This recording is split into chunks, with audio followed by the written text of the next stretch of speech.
Hello, everyone. This is Jonathan Little. And last week, I made a pretty big fold based on my reads in episode 54. And in today's episode, episode 55, I am going to do the opposite of that. I'm going to trust my reads and make a big call. This hand is also from a European Poker Tour event. This is from a 10,000 euro buy-in high roller event, which I ended up cashing. I've actually been on a pretty sweet roll cashing in the EPT high roller events. Unfortunately, I have yet to have anything great happen once I get in the money. But I think I've cashed 4 in a row, which is always lucky. I just have to start winning. So in this hand, I am dealt pocket sixes in the small blind. We're playing 100, 200 with 50,000 chips. So we are very early in the day. As you can see, there are antes already. The ante's 25. So a player under the gun raises to 525. And I actually don't hate just folding from the small blind if the stacks are shorter. But with stacks pretty much infinite deep, we are going to call 425 more and take a flop. A loose aggressive online kid decides to call in the big blind. I don't know for sure he's loose aggressive, but I generally make the distinction that if he's loose aggressive, he's already chipped up to 80,000 chips, so he's having a good start. That usually means that he's playing somewhat actively. Of course, if he just has a setup hand, then it doesn't really mean anything, but I was paying attention to this kid, and he was certainly active enough. So the flop comes 975. We do see the flop three ways. Pot's 1,800. So I have pocket sixes for a gut shot. An 8 gives me the straight, and a bad pair. So I'm usually going to check in this scenario. I actually don't hate leading in this spot if my opponent's going to play really straightforward against me, but that's certainly not going to be the case in 10,000 euro high roller events. So I'm going to check and see what develops. If I check and seat 6 bets, I'm probably going to check call, maybe check raise. If the big blind decides to lead, I'm probably going to fold. I'm sorry, I say seat 6. Seat 6 is the under the gun player. For those of you who are not actually watching this video, I definitely suggest you at least give it a try. You can watch the video at jonathanlittlepoker.com under the podcast tab, and you can visually see the hands. I upload all these hands into a program called Share My Pair, which is an application you can get on an iPhone or Android device, and it allows you to easily and quickly share your hands with your friends.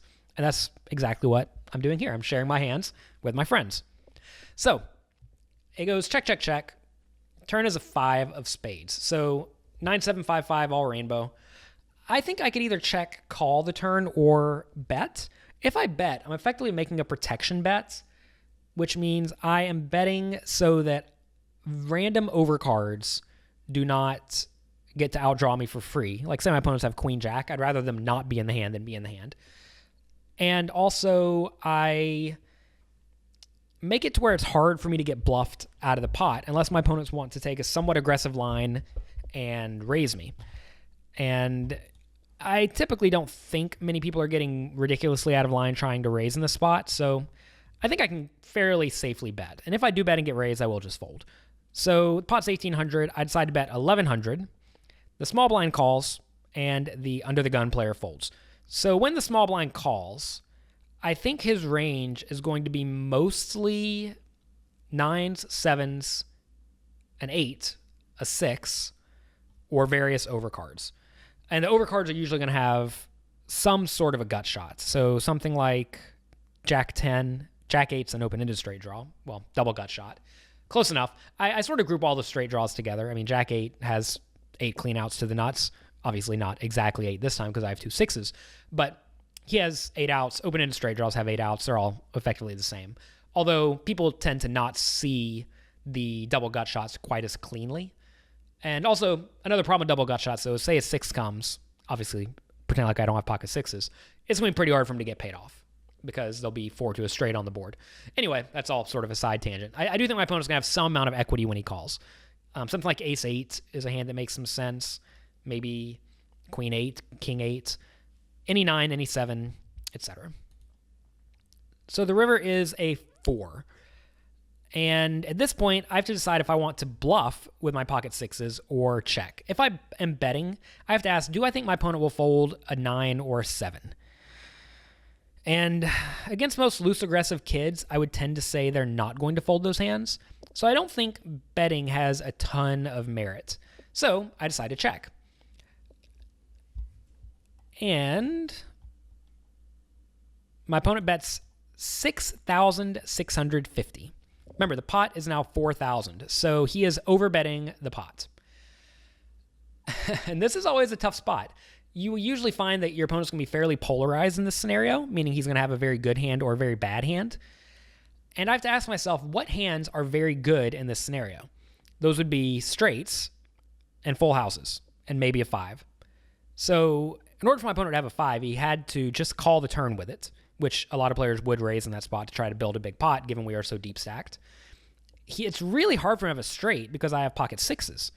Notice that he can't really have 6-3, can't really have 8-6, so I can really discount a lot of the straights. So if I don't think he has a 5 and I don't think he has pocket 6s, that pretty much leaves pocket 7s, which I don't think would slow play as well as sort of like a 5, pocket 9s, which I also don't think would slow play, or pocket 4s, which does make perfect sense because that is a hand he could possibly call the turn with, although I do think most good players would just fold because they realize this board should be very good for the small blind. So the fact that I have the 2 6s in my hand makes this a fairly mandatory call based on both my read of the player. I generally thought he looks somewhat uncomfortable, and the fact that there are just not many combinations of nut hands my opponent can have, and there are a lot of possible bluffs he could have, like any 8, various overcards, and sporadic bluffs he decides to get out of line with. I may get into a problem if he does decide to turn something like a 7 into a bluff, because then I obviously lose because sevens are bigger than 6s. But I do think in this scenario, I think there are enough bluffs that he could possibly have there are enough bluffs he could have compared to value bets that I think he does not need to be turning hands of value into bluffs. The way this works is whenever the opponent bets this amount, he needs to succeed with his bluffs roughly 60% of the time, give or take a little bit. And that means that he needs to have a decent amount of value in his hand, but he can have a fairly high portion of bluffs. And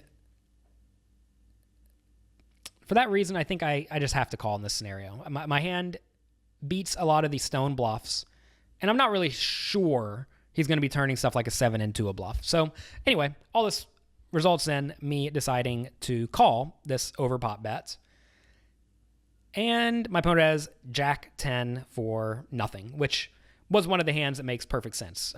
Jack 10 or any 8 or any 6 makes a huge amount of sense for my opponent to be turning into a bluff. If you want more information on how to sort of assess ranges and figure out how often you need to be making these type of calls, which seem to be hero calls, but in this scenario, I think it was actually a very easy call. If I had pocket 8s, that would probably be the easiest of the hero calls because then I block the straight that way. Check out Excelling at No Limit Hold'em. There are a few chapters in this book that go in depth on how to assign ranges and also how to deal with people who are overbetting. I think it's an incredibly useful tool for anyone who actually plays poker. And if you're listening to this podcast, I assume you play at least some amount of poker. So check it out. You can get your copy of Excelling at No Limit Hold'em at jonathanlittlepoker.com/buyexcelling. BUYEXCELLING. So thank you very much for watching, and I will talk to you next week.